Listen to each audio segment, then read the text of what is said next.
আসসালামু আলাইকুম, সবাই কেমন আছেন? আশা করি ভালো আছেন। আমি ফাতেমা। আজকে নতুন আরেকটি ব্লগ। সকালবেলা বাচ্চাদেরকে নাস্তা রাস্তা করে একটু দুধ বানিয়ে দিলাম, দুধ খেলো। তারপরে তো একটু ফল টল কেটে দিলাম আর কি, এটাও খাচ্ছিল। আর আজকে এখানে দুন্দুল দিয়ে মাছ দিয়ে আর কি রান্না করতেছিল। এগুলো ছিল গাছের দুন্দুল, একদম তরতাজা।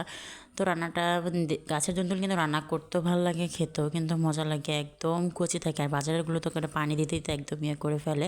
তো এতে এখানে ফলগুলো কেটে নিতেছিল। এখন থেকে ইনশাল্লাহ রেগুলার ব্লগ দিব বা রেগুলার ব্লগ আপলোড করার চেষ্টা করবো। আসলে ভিডিও করা হয় কিন্তু এডিট করার প্যারাতে আর ব্লগ আপলোড করা হয় না। আমি এখানে রুমটা একটু গুছিয়ে রাখলাম। রুমটা এখন একদমই গুছিয়ে রাখা যায় না, তারপরও চেষ্টা করি একটু গুছিয়ে রাখতে, তাহলে নিজের মনটাও একটু ফ্রেশ হয়।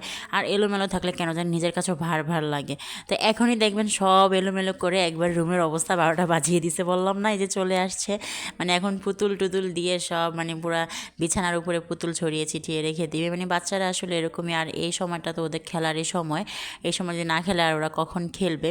তো যাই, এখানে তো পুতুল দিয়ে দুই বোনে ঝগড়াঝাটি করা শুরু করে দিছে। ওদের এক রকমের লাগে সব কিছু, তা না হলে একজনেরটা নিয়ে আরেকজনের টানাটানি শুরু করে দেয়। ওদিনকে আয়াতের ফিটারটা নিয়ে জান্নাতে এত পরিমাণে কান্নাকাটি করছে, জান্নাতকে ওই ফিটারটা দিতাম।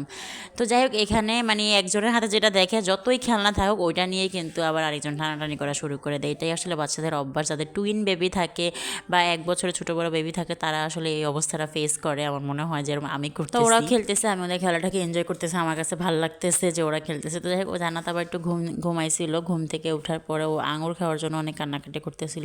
তার জন্য একটু আঙুর দিলাম। ফ্রিজ দিয়েছিল, তো আমি ভাবছিলাম বের করে কিছুক্ষণ রেখে দিই, ঠান্ডাটা গেলে তারপরে ওকে দিব। না, ওকে এখন দিতেই হবে। তার জন্যই এরকম কান্নাকাটি শুরু করে দিছে। তো বিকালবেলা ছাদে গেলাম, ছাদ থেকে কাপড় চোপড়গুলো নিয়ে আসলাম। আগে তো রেগুলার ব্লগ দেওয়া হইতো, দেখা গেছে একদিন পর পর হইলো কিন্তু দেওয়া হইতো, কিন্তু এখন এমন হয়ে গেছে সপ্তাহে একটাও দেওয়া হয় না। তো যাই হোক, আমি আজকে সকালবেলা নোয়াখালী যাবো আর কি, তার জন্য সব কিছু এখানে গুছিয়ে টুছিয়ে নিছি। আর একটু চা বানিয়ে নিলাম, এখন একটু চা খেয়ে নিব। আর এখানে আমরা গাড়ির জন্য ওয়েট করতেছিলাম। আজকের বাসটা পেতে এত পরিমাণে লেট হয়েছে, তো আমার মেজো ভাইয়া আসছে আর কি নিয়ে যাওয়ার জন্য।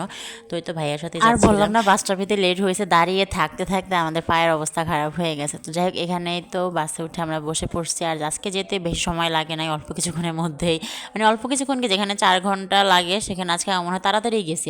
3 ঘন্টার মধ্যে মনে আমরা পৌঁছে গেছি। আসলে প্রকৃতির সৌন্দর্য আসলে অপরূপ। এটা আসলে যত নিজের চোখে যদি না দেখা হয় তাহলে কিন্তু চোখে শান্তিও হয় না। যতই ভিডিও করে দেখেন এখানে কত সুন্দর লাগতেছে, হ্যাঁ, একদম সবুজে ঘেরা। তো যাই হোক, যাচ্ছি নোয়াখালী।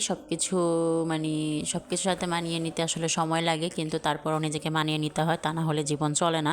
যদি একঘেয়েমি করি যে আমার এটার সাথে থাকতে হবে বা এটা নিয়ে থাকতে হবে, তাহলে তার হবে না। সবকিছুর সাথে নিজেকে মানিয়ে নিতে হবে। তো যাই হোক, আজকে ভিডিওটা আর বেশি বড় করতে চাচ্ছি না। আমরা কিন্তু বাসায় চলে আসছি, এসে তো বাচ্চাদেরকে ফ্রেশ করাই দিলাম, ওরা একটু খেলাধুলা করতেছে। তো আজকের মতো এতটুকু, সবাই ভালো থাকবেন। আর আমার বাচ্চা দুইটার জন্য দোয়া করবেন যাতে ওরা সবসময় একটু সুস্থ থাকে, তাহলেই হবে, আর কিচ্ছু লাগবে না। তো আল্লাহ হাফেজ।